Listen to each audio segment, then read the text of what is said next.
just because we are getting used to this way of living does not mean that we don't miss each other.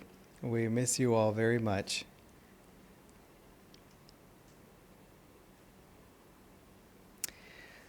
This week's reading is from Rays of the One Light by Swami Kriyananda.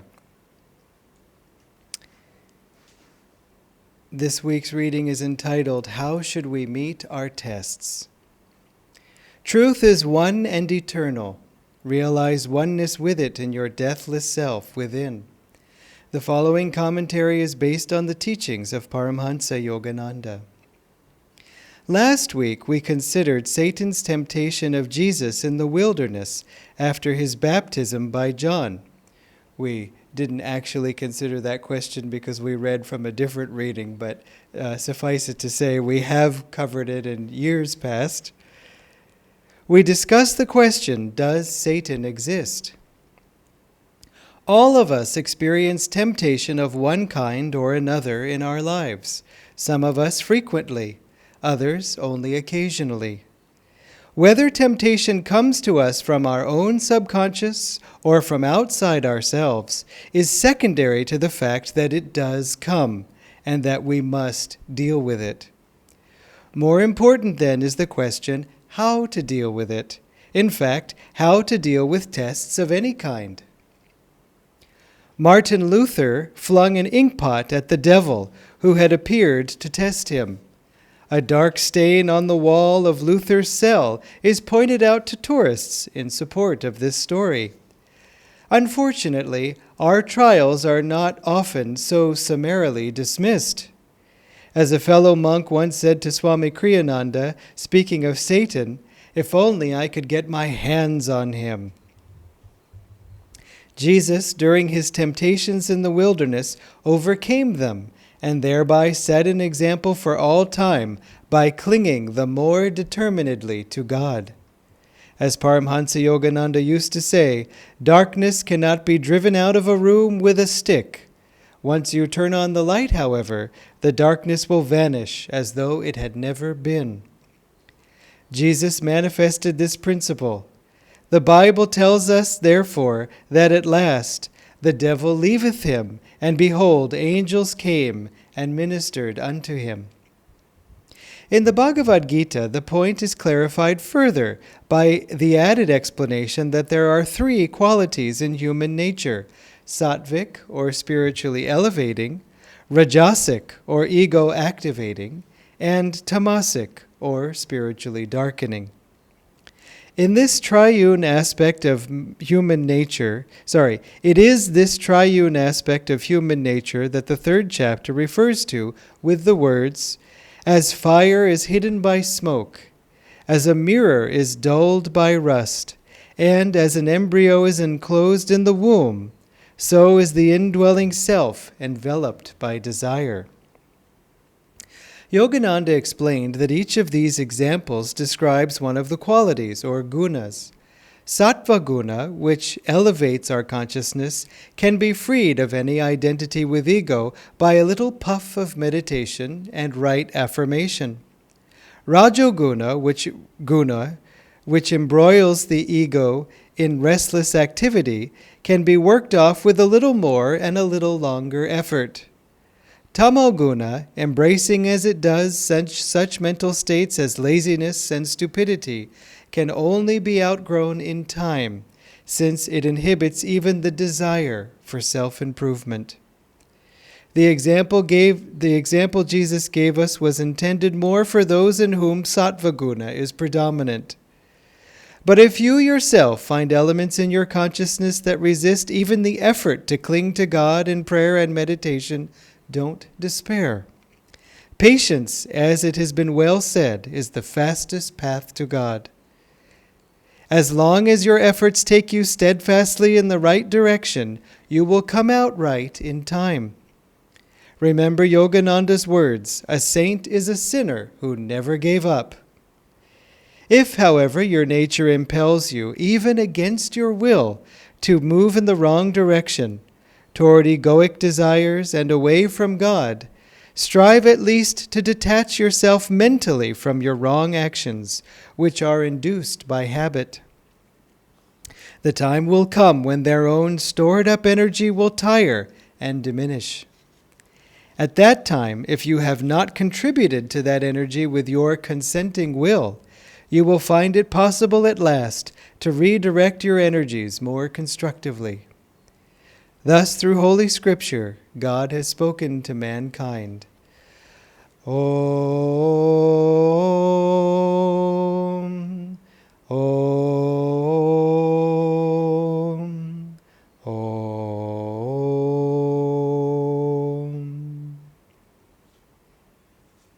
This is such a vital topic, a topic of vital importance. How should we meet our tests?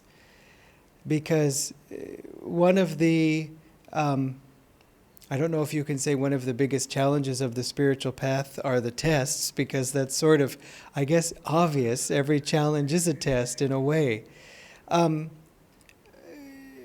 Why are tests important? Why are tests beneficial? It's, in other words, looking at it from a positive point of view.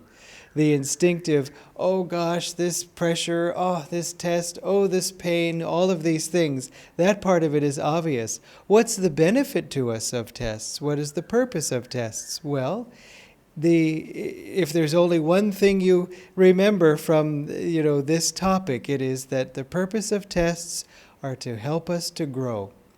That is their only purpose, for us to grow beyond our comfort zone. That's why tests are uncomfortable, because they have taken beyond our comfort zone. If somebody walks up to you and says, 7 plus 5, you say, 12. But if they say 750,000 times 61.4.2, you say, Orimsha, and then pull out the calculator app on the phone. 1 minute, let's see, carry the 7. And you see? So we have, when we are faced with a test that is not easy, suddenly we stumble. But we see in time that this is a prod to us to grow. This growth takes many forms, and there are many ways of meeting tests.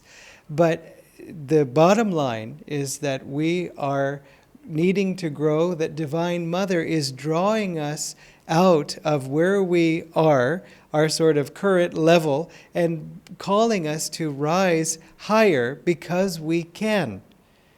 You see, on the other hand, you don't go to a child and say, what is the derivative of e to the x? A young child anyway. It's just not fair. It may not be fair even to an old child. Some of you may think it's not fair. It's a trick question because the answer is e to the x. But anyway, never mind. I won't tempt myself by going down a long road. There's some funny jokes about this, but only mathematicians would find them funny or see the point of even telling such jokes. So the tests are always appropriate. In school, the children, the students, are tested on the subjects that they've been studying, and putting aside sometimes the cruelty of the exams and so on. Still, they are to help us to grow. I paused there because I was thinking of when I was a school teacher and when I was writing exams for the students. And I couldn't help it. You tried to make it not mean, but definitely a challenge to say, could you take what we've studied and not only just spit it back, but also apply it? So I would sometimes give them a question that was what they learned, but they had to extend it through one little leap of logic or something like that to see if it was really in there. I was never trying to, be unkind. I was happy if they all scored well on the exam. It wasn't that. But I did feel, why not stretch a little bit? Why not grow? And so that's what our tests are in school. This is what we experience the most often, especially in India. It just seems like, I don't know. I don't know if the school can function unless there's a test going on somewhere. Maybe there's this thought that students need to take in oxygen, breathe out carbon dioxide, and take tests in order to live, because it just seems to be constant, these exams. But the idea is that without these exams, without any tests or without tests of any kind, we wouldn't grow. Would we really be motivated to study? Would we really be motivated to do all the work if there wasn't some kind of point where we would have to stand and deliver? I had a professor in college who said, you all are smart students and you're taking this course. It was a small group of students in sort of a smaller section of a course. And so I'd like to give homework, but I don't really, I know you all will do it and, we can explore the subject together. And so I don't want to grade the homework and I just don't, I think we've all reached a level where we don't really have to go through that. We can just pursue the subject for its own intellectual satisfaction. And at the end of the term, he looked at all of us and said, well, I have to say that I'm a bit disappointed because I don't think any of you has been doing any of the work that I've assigned you. And everybody in the room had a guilty face, and I cannot exclude myself from that audience either. And so he said, so I've decided to give you an exam. And I've realized that without this prod, you won't put out the work. And even with noble intentions, because you have exams in other classes, you will necessarily give your energy to them. And if you don't have to put it here, you won't. And so it was true. It was unfortunate. I'm embarrassed to admit it. It was actually my own subject that I was pursuing as a degree. So I wished I could have put all my energy into it just for its satisfaction. And probably given, if it were the only class I was taking, I would have, not to justify it. But the fact is we need tests. We need bars to sort of reach above. We need mountains to climb. As Swamiji said, to mix the metaphor, you need a stone to sharpen your knife on, your tool of understanding, your tool of intuition, the tool of your willpower. It requires challenges in order to grow. It's just how it is. Now, we experience those tests early on as children in learning how to get this body to move and learning how to feed ourselves and learning whatever language it is they're speaking on this part of this planet that we happen to have landed on. And then, as Master said, my ear generally accustomed itself to the circumambient Bengali syllables of my people or something like that. We start to pick up the language that way. And so we learn to walk, we learn to do other things, and it gives us this great sense of accomplishment. Master said these first sort of triumphs, toddling step, are a natural basis for self-confidence. And this is in fact one of the benefits of passing tests, is that we become more confident in our ability to meet future challenges. And in fact, this is, on one level, the only purpose of tests as well. I gave one only purpose, which is growth. Here's another only purpose. It can seem that we have to go through a test in order for God to see, are we strong enough? Are we pure enough? Are we going to cling to Him when the going gets tough? And then one, of course, can argue that, but if God is all-knowing, then doesn't He know, actually, without having to give us a test, that we're going to pass it? And so couldn't He just know and then not give us the test? But in fact, there's a certain element of truth in that. The point is that we have to prove it to ourselves. We have to see that, my gosh, I didn't think I could go through that, and I did. Sometimes it's a greater confidence in our own strength, sure, and that has some real value. But ultimately, it is a proof, we should realize that it's a proof of God's strength flowing through us. You see, I would like to just say it's always a proof of God's strength flowing through us, but sometimes it's needed for the ego to see, especially if it's been wounded, that I do have strength. I do have power. I do have value. I can do things if I put my willpower out. It's okay for me to speak out, or it's okay for me to keep quiet. It reminds me of a friend of mine. When she was a young student in Ananda's school, she was saying that she and another student had an argument. I forget what it was. I think one of them was told they had to be the horse in this little game, and they said, no, you have to be the horse or something. And so they got into a fight, and they ran to the teacher because she said whoever got to the teacher first and got to say their side of the story won, they thought, would win. That isn't how the schools work, and I'm sure that's not how the teacher handled it. But that's sometimes what we think, that I have to tell my side of the story first before anybody can say anything, and that way I will win the argument, and so on. Or I have to tell this person, so if they hear it from me, then I'll be okay. In other words, we can understand why someone out of fear might hold back and be afraid to speak. This is a reason why out of fear they might, blurt things out. And it's important to realize that if we are such a person, or if we're having that kind of feeling, I should say, let's take a breath, get centered, and so on. On the other hand, if you're dealing with such a person who has to assert themselves and has to say something, as Swamiji said, if someone wants to talk, let them talk. Because that way they will get it out of their system. So on the one hand, as they're talking, you can be calmly formulating your response. I would not necessarily say your counter-argument, maybe, but they will be basically presenting their cards on the table, and it will give you a chance. If they address 3 out of the 4 points you were going to make, you don't have to make them. It's better if it comes from the other person. Also, it can just help you. You can quietly practice Hong Sa or Kriya and just get more and more centered. Feel Master is with you.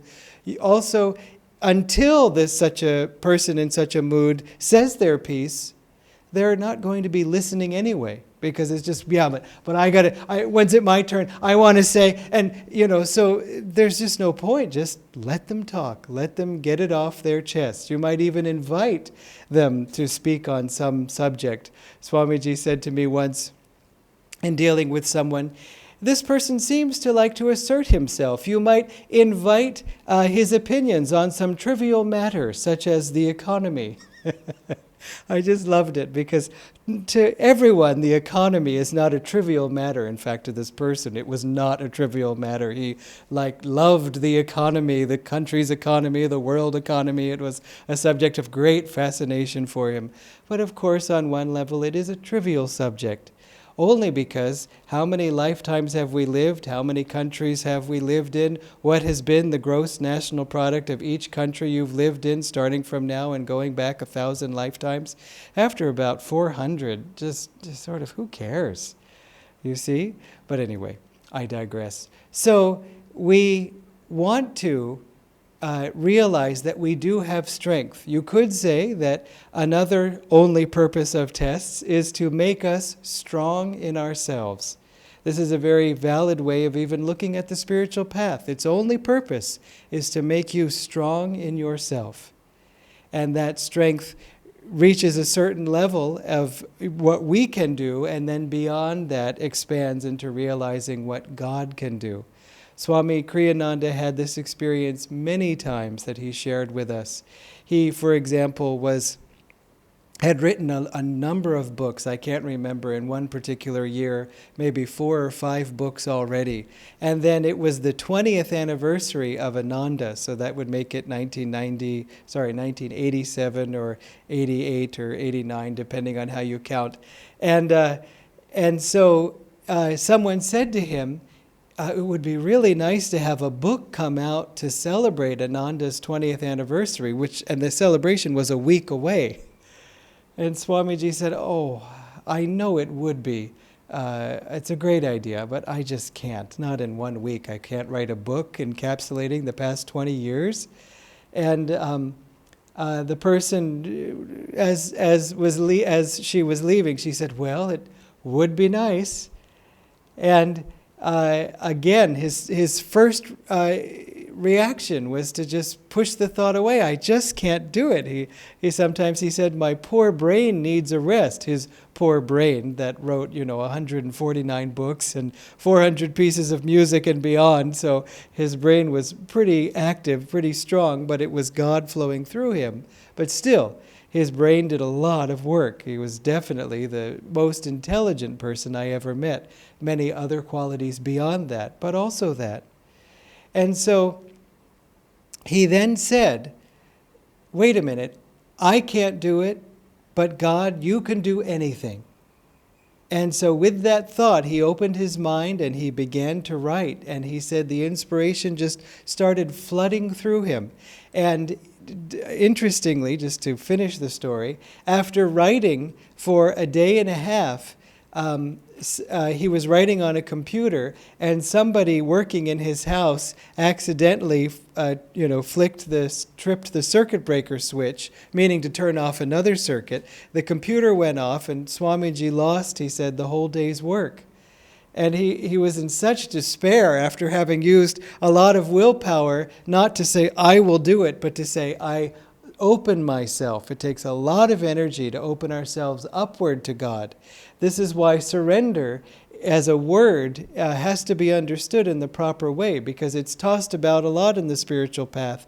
I just surrender and so on. But too often surrender has the connotation of just sort of lying limp or lowering our energy, surrendering downward. We have to think of it as something else. If we say in a war that the other side surrendered, we don't say, oh, how spiritual. We say, well, too bad. That was that means they lost. And so too much of it is just, oh, Lord, please you do it, or whatever. And it has to be a surrender upward. That takes great energy. Swamiji said, for that reason, perhaps a better word than surrender is self-offering. Because we realize that to offer ourselves takes energy. To be open-hearted, to offer yourself to another person, takes courage, takes open-heartedness, takes discernment also. Because don't offer yourself unnecessarily. Now, so to come back to the story, he had put out so much willpower to be open to God flowing through him that then when this setback came, he said he was just really, it was a real downer. And so I don't know if he began work the next day or even the day after, because it was just such a, oh my gosh, how can I do this? You see, it wasn't just, no problem, God, I will face it. If we always say that to every test, no problem, God, I will face it, then it's not a test. You see? If it's an easy test, it's no test at all. So if you, on the other hand, if you feel I've never been tested, well, that's not necessarily something to congratulate ourselves on. Maybe it means we need to be a little more courageous, a little more bold in our lives. You see? Now, I don't see that as a common problem, though, among devotees on the path, that they are not tested. Usually the tests come thick and fast, especially in the times we're living in right now. So Swamiji at the end of the week was able to finish that book. It's called Cities of Light. And it's a very wonderful book about basically the state of Ananda, the Master's World Brotherhood colonies, the ideals behind them. Cities of Light, in fact, was the original title of the movie, Finding Happiness. That's why at the end of that movie, if you've seen it, she writes Cities of Light, and she starts typing her article, but that's because that was the film's name. Swamiji's book was named the same way, not just because of the book, but because of spreading cities of light, as opposed to cities of commerce or cities of darkness or cities of just rajoguna, but cities of light, trying to establish cities of light on this earth, which may be part of why we have all come at this time. So, when we open ourselves to God, as I said, first as we get strong in ourselves, and then as we realize that even in that strength, there's only so much I can do. This is a common arc you may see, that children gain confidence as they can accomplish things, and they get more and more confident, and that continues to grow as they continue to succeed. And this can last sometimes for 50 or 60 years, that whatever I want to do, I put out my will and I accomplish it. And what can happen with this, unfortunately, is that it can start to breed pride. because we may see in whatever strength we have, whether it's willpower, whether it's compassion. It's funny, you see, sometimes a friend of mine was complaining about how someone she knew had no compassion, and she felt compassion was so important, not only for ourselves that we have to breed, but we have to teach our children too.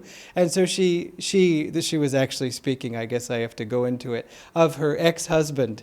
And so she was taking their children on just driving them somewhere in a rainstorm, and she saw a family walking on the road in the driving rain with no umbrellas, and they looked a little bit less fortunate than she and her children. And so she said, "Kids, stop the car." Well, I guess she didn't ask them to stop the car, that was probably up to her, but she stopped the car and she said, "Give them our umbrellas." And so they did, and they were saying, "But Mom, we need the umbrellas." She said, "They need them more than we do, don't you think?" And they said, "Yeah." And so they gave the umbrellas, and the family was very grateful. And then she said, "I did that so that they could see how we must be compassionate, because their father is so uncompassionate." And I couldn't help it. This is when I was a little bit younger and a little more unguarded in my speech. And I said, "Well, of course it's important to be compassionate to those people, and that's wonderful." And she said, "Yes." And I said, "And it's also important to be compassionate to those who are uncompassionate." And she said, "Well, that is so wise." And it wasn't that, whatever I had said, but it was that it resonated in her because she was a compassionate person. And I think she probably didn't like that pinch on her heart of being critical, even of her ex-husband in this way, because it's the heart's nature to want to be compassionate towards all. It really is. And if we don't feel that way, then we have to see, well, what do I need to heal so that I do feel that way? Now, when we have a strength, it can be tempting to feel pride in that strength, because not only has it come easily to us, because it has come easily to us, perhaps we say, "Well, why don't you put out the effort?" One rich person told Swamiji, I have no problem making money. I don't see why people think it's hard to make money. I've never had any problem. And Swamiji said, maybe not to her, but he said, "But it's only due to her good karma, or her karma, let's not even call it good necessarily, that money has come to her. And someone else with a different kind of karma could have put out just the same effort, used just the same intelligence, and always come up short financially, because it is also a question in this formula of success of our past karma." And so again, we should remember that if something comes easily to us, it may be because we've been working at it for quite some time. And so we shouldn't just assume that it was just our own brilliance that allowed all of this to happen. On the other hand, we can be grateful to our past lives. We can be grateful to God for whatever gifts He has given us. And you could say, "Well, but what if I built it through my own effort?" Well, it's a two-way street. It's not only that we build, it's also that we attract. God sees that we're putting energy in this direction, and so He also comes and meets us in that same direction, in the way that we are focusing. So again, you can think of it as at least in partnership with God. So, as I said, the child gains in confidence, it starts to overcome more tests, and this can go a long, long time until suddenly, it can go a long, long time until suddenly we hit a wall taller than we've ever encountered, and we go down. We have a colossal test, bigger than one we've ever had before, and suddenly our confidence can falter. I should say it should falter if it's the kind of test I'm describing. You see, some people it hits them early in life, some people late in life, some people at the end of life. They hit something bigger than they ever had thought before, and it can feel very defeating. And yet this is really a sign that we are growing, that we have drawn a test big enough. When I went through a test like that, it was very difficult for me. It was, in a way, I think, the worst thing I could have imagined on one level. And it took me a while to overcome it on many levels. meaning, on a sort of mental level, on an emotional level, and so on. And yet, even at the time that it was happening, I felt somehow more grown up.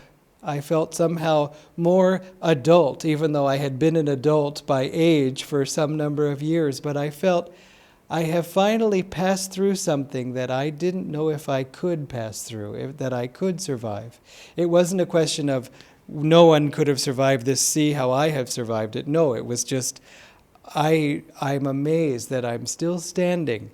And that gave me a renewed sense of what it means to face our tests, to be strong. It was only God and Swamiji and Master that got me through that test. And so on one hand, I was humbled because I hit this wall and I had to confess, nope, can't get over that. No amount of willpower, cleverness, charm, prayer, nothing could get through it. I think, in fact, that's sometimes another side of a test, that it is for us to face failure and to be at peace, to find a way to accept failure is itself a test. Master said, the season of failure is the best time for sowing the seeds of success, for planting the seeds of success. And so some people, because they've never had a big failure, have one failure and that's it. That's sort of like one real punch and they're knocked out and they don't get back up. It's a real skill to learn how to get back up after getting knocked down, and to realize that all you have to do is get back up. In fact, you could say this is one of the signs of growth on the spiritual path. It's not that we never fall, it's that we get back up and we get back up more quickly. You see, as we grow on the spiritual path, we learn to get back up more and more quickly. And so, when we hit one of these tests, that these brick walls, as I said, that no amount of our previous strength can budge, then we also, as I was saying, I became humble because there was nothing I can do about it, but I also became humbler. It was humbling, I should say, because my only option was to surrender upward to God and just say, help me through this. I've got nothing here. And I'm listening. And I must have had some blind spot, something I missed that this could happen. Another great advantage of a huge test like that, if we can survive it, if we can keep on going through, is that we are paying off a lot of bad karma. Every time you go through a severe setback, if you look, Swamiji said, for example, in the feeling even of despair, he said, when we feel despair, it is usually as a result of some worldly disappointment. Some kind of outward disappointment. Even if we despair over our spiritual practices or something, still, that's a bit of an externalization, thinking that this thing defines me on this particular part of my life. I am judged and have been found to be wanting, at least according to myself. And so when we feel that despair, let's say in terms of having a big setback, because in this case, because that's how Swamiji described it, he said even then there can be a feeling of lightness, a feeling lighter, because some karmic burden has been removed. So just remember, we're letting go of karma. Master said this to one disciple who, I can't remember, I think it was, first he broke a rib. Then he, as that was healing, he got an incredible rash all over his body that made his life just a nightmare. He could barely sleep or do anything because he was constantly itching. Then he broke another rib. And so Master said, he said, it's always troubles, lots of troubles, isn't it? He said, that's good because you're burning up lots of bad karma and God wants you to be strong. And so, on a lighter note, there's a saying that I know God doesn't give me any test that I can't handle. I just wish He didn't trust me so much. And so we have to realize that we are here to become strong, and that is going to sometime we're going to have the scars to show it. But the thing is that sometimes when people hit that brick wall of a test they don't know how to handle, that actually puts them on the spiritual path. Because for the first time they have realized, in this life anyway, I cannot solve this by my own brain, by my own willpower, by my own eating habits for health or anything. I was unequal to this challenge. And so I need help. I want help. This, in fact, is the path to seeking truth, to seeking the spiritual path, to discipleship, is that recognition that I need help and I want help. Now, really then, the only purpose of the tests that we face is, as I said, is growth. But what is really being tested? When we say we're being tested, what is being tested? And I've talked about different things. It will always be specific, like I need to put out more willpower, or I need to be more patient, or I need to be more open to God, and so on. But I think every test probably boils down to, it is a test of our faith in God. It is a test in our faith. Do we trust that Divine Mother really has our best interests in mind? Do we trust that everything that comes to me is for my good? And so on. This kind of thing. Because if we despair, if we shrink back, if we feel abandoned, then that is us not expressing that faith. So if that happens, don't worry. Just try to get back to that attitude. In other words, self-condemnation is useless. So I'm reminded of a story in Swamiji's last book that he wrote, Love Perfected, Life Divine. It's a novel by Marie Corelli that Swamiji rewrote. It was apparently, supposedly, the only book that Master ever read fully. He had many books in his library, but he said in one talk, "I've only read maybe 20 of them and not finished a single one. You can ask anyone." But this apparently, according to one disciple who told Swamiji that this book of Marie Corelli's was the only one Master did read all the way through. And Swamiji had always liked it, and it is a spiritual story, but he wanted to put make the spiritual truths a little more clear, let us say. But in this story, at one point, the heroine, the person in the story, she's tested by fear. And so this comes in the form of suddenly her being faced with, sort of in one dark evening, she's faced with a very sort of looming figure that has a light a little bit around it, sort of like a ghost or something like that, but very dark and very threatening. And you may have felt this yourself at different times in the dark, feeling somehow the hairs rising on your skin, that somehow something is around that shouldn't be.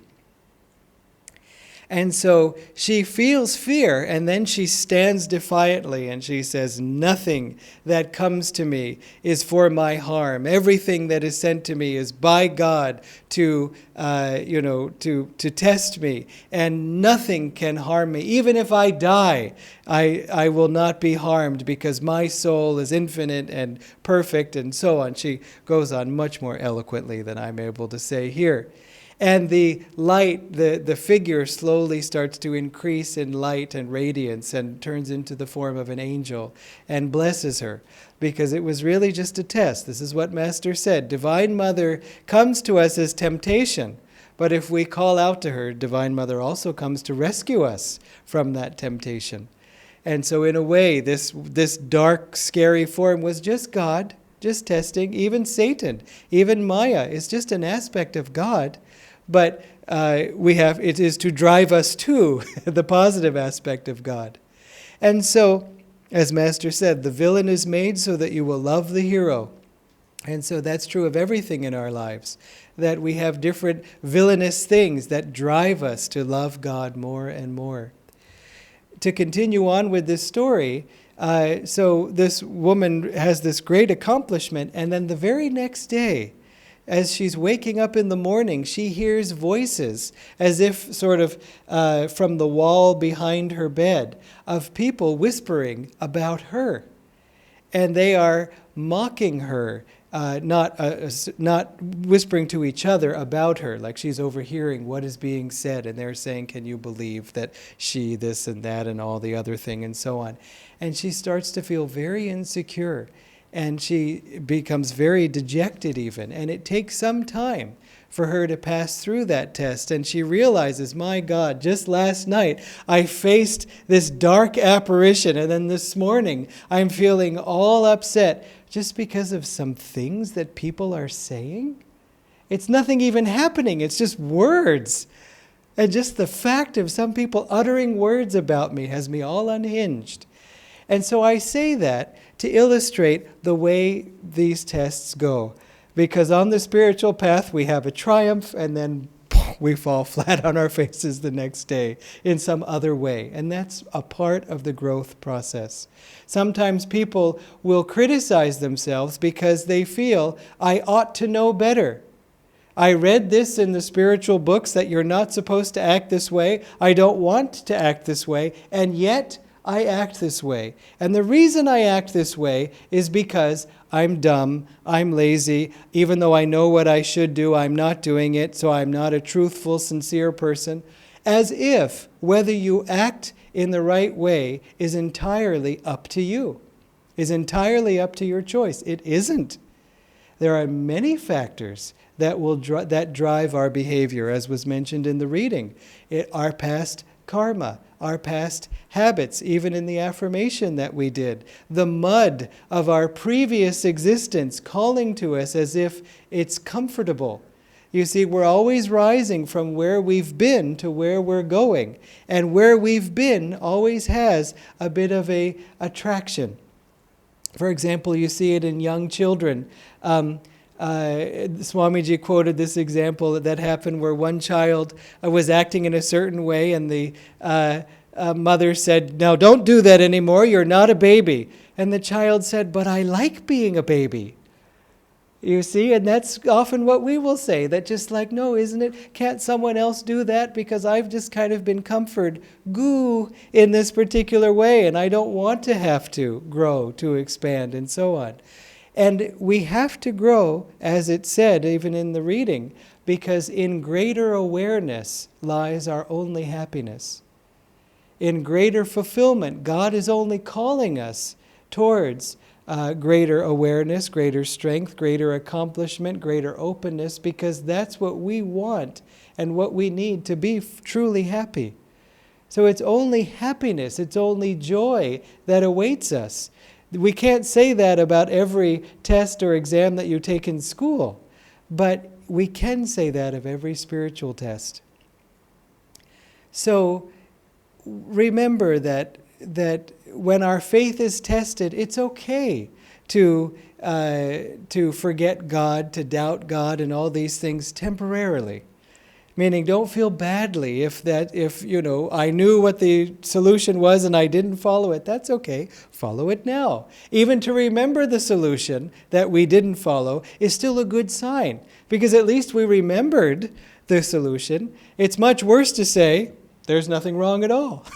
You see? We don't even know how wrong things are. Or we don't know what the right thing is to do. Even to say, I don't know what the right thing is to do is better than that. Because at least it acknowledges that there must be a right thing to do. And I know I'm not doing it. That's a good first step. They say if you find that you have dug yourself into a deep pit, the first thing to do is to stop digging. And so in this way, if we realize what I'm doing is not working, it makes sense on paper, I understand it clearly, but everybody around me has a sad expression on their faces. So maybe it's not working. It's supposed to. When I just tell people what to do, they should do it for their happiness. But somehow that's not working. Let me go back to the drawing board and see. I had this problem in the beginning. I would give advice to people as if the only thing, if they were behaving in a way that I felt wasn't helpful, to them, of course, that the only reason they must be acting that way is because they must not know. So I thought I would be a good friend and point it out to them. And you can figure out how many good friends I lost in the process. And I even asked Dhyanaji once, after one particular grand disaster, in fact, this was the one that convinced me that I must be going about it the wrong way. I said to her, Dhyanaji, how do you give advice? She said, I don't. And I thought, what a good teaching. And so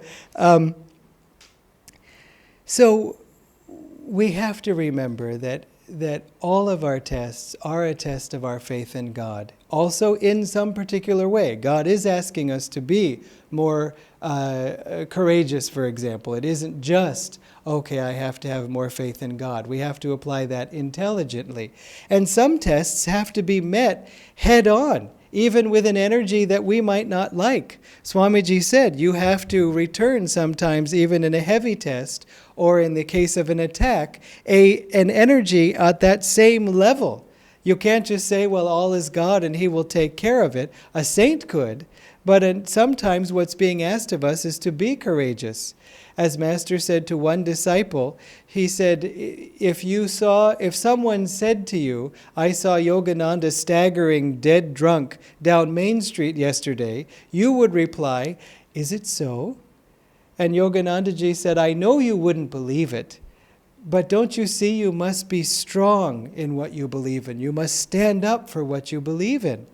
And Swamiji was very strong. If someone ever criticized Master, obviously not within Ananda, but outside of Ananda, Master, when he was attacked by lawsuits, was fighting, and encouraging his disciple. He was in India. There was some legal battle going on in America, and he was writing letters, take the help of an attorney and face this. We have to meet it now before it grows.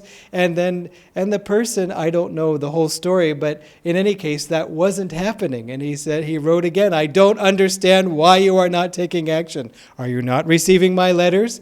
It's amazing how sometimes some of Master's letters reminded me of Swamiji's letters. There was a similarity at times when he was encouraging us to act, to be strong, and not to just, but I'm a devotee, and ahimsa, and so on. Yes, ahimsa. But again, I won't go into the whole story, hopefully you've heard it, but the snake that was learning the quality of ahimsa, his guru told him, I told you not to bite, I didn't say not to hiss, and so on. We have to sometimes put on a show of strength because that's the only thing that the other person will respond to. I've told this story before, but one of the disciples, if I have the story correctly, she was not an American, and she was here on a visa, not here, in America with a visa, and she had to leave the country and then come back in. I don't know if it was for an emergency. And then she was stopped by the visa officials in America saying, you're trying to enter the country on an expired visa. And so they pulled her aside and pulled her into a room and began questioning her. And Swamiji came into the room and said, what is the meaning of this? And the officials were a little bit stunned because they were used to the ones who got to talk like that. And so they said, she has an expired visa. He said, that doesn't matter. Let her into the country. They said, but she's not an American. He said, I'm an American. With enough willpower. I don't know how the rest of the conversation went, but basically they said, okay, just go to the consulate and just, get it, extended or renewed.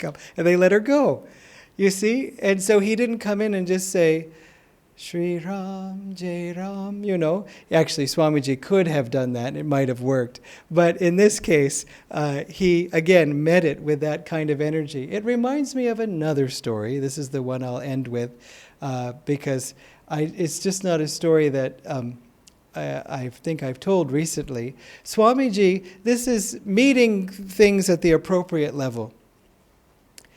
So let's hope it's related, or else think of it as an epilogue or an afterthought. Swamiji was visiting the Dakshineshwar temple, And this was, I think, in the 70s, early 70s. And he loved that temple, of course, where Ramakrishna had been, but also Master had been many times. Swamiji himself had spent, I think, many weeks, was it 6 weeks or something, living right near, like next to that temple in the 60s, and every day meditating in Ramakrishna's room, coming to the temple. The image had come alive for Master in that wonderful chapter he describes in Autobiography of a Yogi, Heart of a Stone image. And so Swamiji was visiting the Dalkaneshwar temple, and he was taking photographs, and they were a little more relaxed about the rules of photographs in those days, but they said you can't take any pictures of the Murti. And so Swamiji was taking photos all around, and then I think it was time for the arati, and it was. And they opened the doors, and because he was in there, or he got in first. In any case, I think he was meditating on that place. In fact, if you've been there on pilgrimage with us, that sort of, I don't know how to describe it, but that sort of, it's not a porch, but that sort of column where you can view the Murti directly, where we will often chant, and where you get a clear vision of the Murti, where we think Master was when he was meditating. So anyway, that he was, I think, there. So right when they opened the doors for the arati, but nobody had come in front yet, he had a clear shot to the Murti. And so he began taking photos surreptitiously of the Murti. And immediately somebody came and grabbed him, and no, they didn't. There was this sort of noise growing, and the arati began, and some officials came up to him and said, "Come with us." And he said, "Let me finish the arati first." And so, okay. So I thought, only in India could you tell the police, just wait with arati first. Oh, okay. So then he did he wasn't performing the arati, but he was in the arati along with everybody else. And he said it also gave me time to get calm and centered, because he didn't know what lay in wait for him.